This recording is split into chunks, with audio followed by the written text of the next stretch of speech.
কাজী নজরুল ইসলাম একবার শিশুতোষ একটি গ্রন্থ সংকলন করেছিলেন, যেটির নাম ছিল মক্তব সাহিত্য। এক্সক্লুসিভলি মাদ্রাসার শিক্ষার্থীদের জন্য বইটি লিখে সংকলন করেছিলেন, মক্তব সাহিত্য।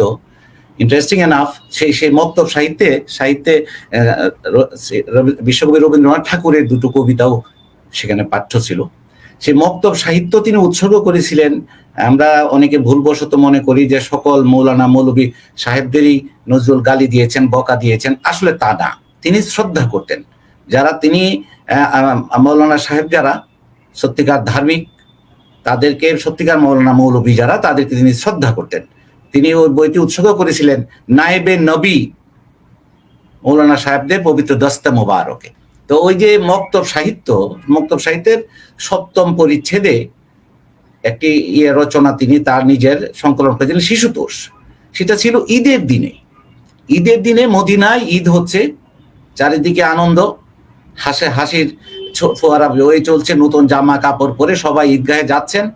আল্লাহ রাসূল সাল্লাল্লাহু আলাইহি ওয়াসাল্লাম তিনি নিজেও ঈদগাহের দিকে গেলেন। ঈদের নামাজ হয়ে গেল, চারিদিকে আনন্দ উৎসব চলছে। ফেরার পথে আল্লাহ রাসূল সাল্লাল্লাহু আলাইহি ওয়াসাল্লাম একটি শিশুকে কাঁদতে দেখলেন। তো মায়ার নবী তিনি শিশুর প্রতি এগিয়ে গেলেন, জিজ্ঞেস করলেন তুমি কাঁদছো কেন?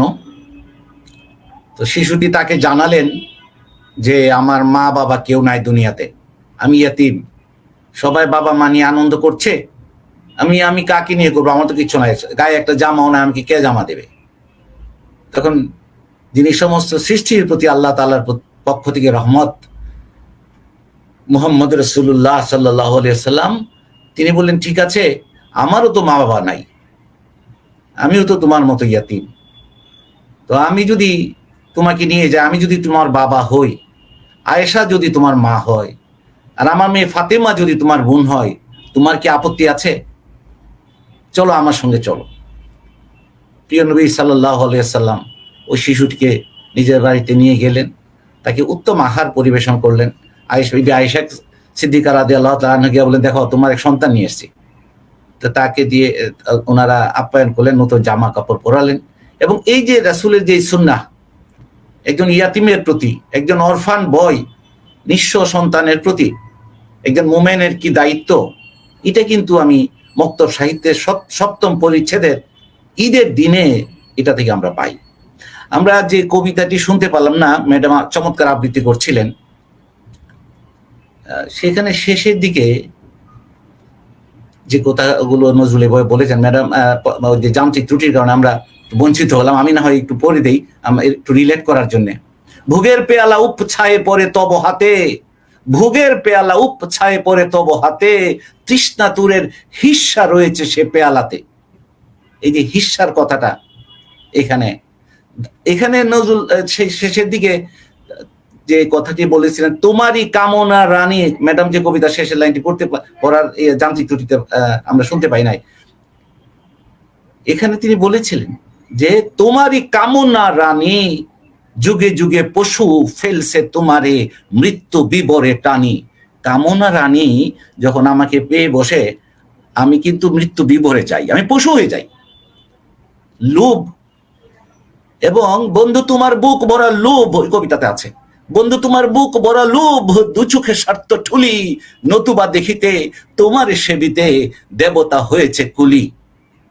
তোমার 2 চোখ স্বার্থের ঠুলি, তোমার বুক ভরা লোভ, এবং তোমার এই কামনা রানী, এই কামনা রানীর যাদের আমরা কামনা রানীর ইয়েতে যারা আছি, মানে ইয়েতে যারা পড়ে গেছি, এবং আমরা আমাদের বুক ভরা লোভ হয়েছে, আমরা স্বার্থান্বেষী হয়েছি, আমরা আসলে মৃত হয়ে গেছি। উই আর ডেড, নজরুলের ভাষায় আমরা মৃত।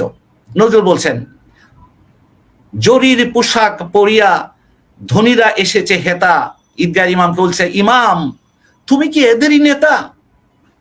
জরির পোশাকে এইসব লুবিয়ে, এসব স্বার্থ অবিবেচক।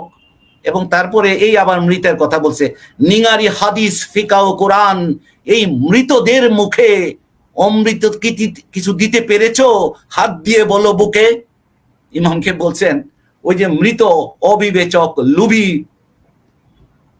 এই যে যারা কামনা রানীর দাস হয়ে গেছে, ওই মৃত, ডেড সোল, তাদের মুখে কি ইমাম তুমি কোনো অমৃত দিতে পেরেছো? শক্তি কি দিতে পেরেছো? শক্তি দিতে পেরেছো একটুখানি? শক্তি তো দিতে পারছো না। কোথা সে শক্তি সিদ্ধ ইমাম? শক্তি সিদ্ধ ইমামকে নজরুল খুঁজে বেড়াচ্ছেন। এবং এখানে আপনারা জানেন বাই নেচার নজরুল কিন্তু ওই না মানার লোক, অমান্য করার লোক। বাই নেচার সে খুব মানামানিতে যায় নাই, কিন্তু এক জায়গায় দেখি তিনি মানছেন। কাকে মানছেন? নজরুল বলছেন যে গরিবের ঈদ, স্পেসিফিক, মানে গরিবের ঈদ আনিবে বলিয়া যে আত্মা রোজা রাখে, পরমাত্মার আত্মীয় তিনি, আমি মানি তাকে। আবার বলছি, গরিবের ঈদ আনিবে বলিয়া যে আত্মা রোজা রাখে। রোজাটা একটু অন্য সেন্সে, গরিবের ঈদ নিয়ে আসাটাও অনেক, আজকে জানি না ব্যাখ্যা করার সুযোগ হবে কিনা। গরিবের ঈদ আনিবে বলিয়া যে আত্মা রোজা রাখে, নজরুল বলছেন পরমাত্মার আত্মীয় তিনি, আমি মানি তাকে। পরমাত্মার আত্মীয় বলে তিনি নজরুল ওই রোজাদারকে মানেন যে রোজাদার গরিবের, রোজাদারের আত্মা গরিবের ঈদ আনার জন্য রোজা রাখে। আমরা গান শুনছিলাম, দে যাকাত তোর দরদালানে কাঁদে ভুখা মুসাফির। তো এই যে কাঁদছে দরদালানে, তা দেখছে না ওই মৃত লোকগুলি, তাদেরকে নজরুল বলছে এভাবে তো হবে না। কারণ আসমানি ফরমান যেটা, যেটা রাসূল আকরাম বলেছেন, যেটা আল্লাহ তাআলার সরাসরি নির্দেশ, সেটা তো বাস্তবায়ন করতে হবে। সে বাস্তবায়ন করতে গেলে প্রয়োজনে বল প্রয়োগের কথাও নজরুল বলেছেন। কিরকম? কারণ আল্লাহ নির্দেশ বাস্তবায়নের বিষয়। পাহাড় সমান সম্পদ নিয়ে বসে থাকবে আর বুখানাঙ্গা মানুষ তো আল্লাহ তাআলা পাক কালামে বলছেন ইয়া আইয়ুহান নাস, হে মানব সকল, সকলই তো তার সৃষ্টি। তো এখানে নজরুল বলছেন ডাকাত মানে রবার, ডেকুইটস, ডাকাত এসেছে জাকাত লইতে, খুলো বাক্সের চাবি, আমাদের নয় মানুষের তরে ইহা আল্লাহর দাবি। মাইন্ড দ্য ওয়ার্ড প্লিজ, মানুষের তরে। ডাকাত এসেছে জাকাত লইতে, জাকাত লইতে ডাকাত এসে গেছে, খুলো বাক্সের চাবি, আমাদের নয় মানুষের তরে ইহা আল্লাহর দাবি। এটা হলো সাহেব নিসাব, যারা নির্ধারিত পরিমাণ অর্থের মালিক, তাদের একটা অংশ বাধ্যতামূলকভাবে বিলিয়ে দিতে হবে যাদের কিছু নাই, গরিব দরিদ্র অনাহারীর মাঝে। এটা হচ্ছে একটা জাকাত। নজরুলের জাকাত আরো ব্যাপকতর, যেটা একটু আগে বলছিলাম, বুক খালি করে আপনাকে আজ দাও জাকাত।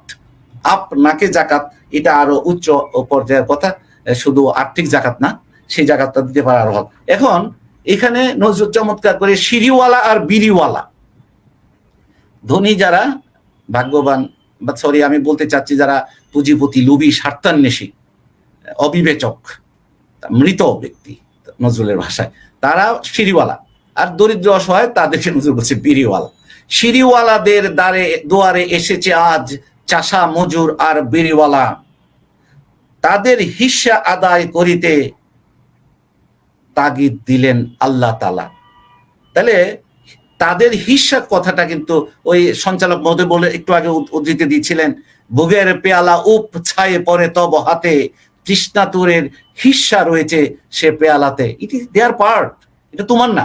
সেই জন্য আল্লাহ তাআলা হুকুম দিয়েছেন, সিঁড়িওয়ালাদের দুয়ারে এসেছে আজ চাষা মজুর আর বিড়িওয়ালা, তাদের হিস্সা আদায় করিতে হুকুম দিলেন আল্লাহ তাআলা। এই আল্লাহ তাআলার হুকুম, তাদের হিস্সা আদায় করে দিতে হবে।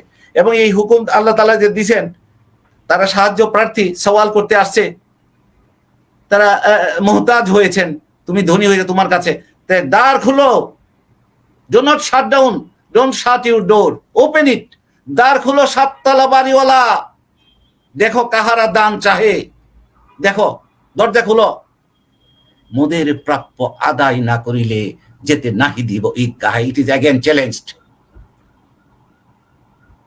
ছুড়ে দেওয়া হয়েছে, অবরুদ্ধ করা হয়েছে। দ্বার খুলো, সাততলা বাড়িওয়ালা তুমি, আমি খেতে পাই না, নিরন্ন নিরস্ত্র, নিরন্ন বিবস, আমার কাপড় নাই, বস্ত্রহীন, আমি অন্নহীন, আমি অসুস্থ, আমি নিঃস্ব, আমি অসহায়, আমার হিস্সা তোমার কাছে রয়েছে, তুমি দরজা বন্ধ করে থাকবে, এটা হতে পারে না। দ্বার খুলো সাততলা বাড়িওয়ালা, দেখো তারা কি দান চাহে, তারপরে মোদের হিস্সা আদায় না, মোদের প্রাপ্য আদায় না করিলে যেতে নাহি দিব ঈদগাহে। চ্যালেঞ্জড। তোমার প্রতিপত্তি, তোমার লোভ লালসা, চ্যালেঞ্জ হবে। এবং এটা হুকুম দিলেন আল্লাহ তাআলা। এই যে সাম্য, এই যে ন্যায়, এই যে equity, social economic distribution, equal distribution of wealth, মানুষের সমাজের কল্যাণের জন্য, এটা কিন্তু ঈদের দিনে বারবার মনে করিয়ে দিচ্ছেন নজরুল। এবং এটা আল্লাহর হুকুম, আল্লাহ তাআলা রাসূলের ফরমান। এইভাবে জাকাতের কথা এসছে, দান খয়রাত সদকা, এবং এটা দিয়ে নজরুল বলেছেন ফিতরা সদকা যেটা দিবে, যেটা তাদের প্রাপ্য, দিয়ে তুই বেহেশতের রশিদ কিনে নে, নিয়ে নে, তুমি বেহেশতের রশিদ নিয়ে নে। তো এই পর্যায়ে আমি থামলাম।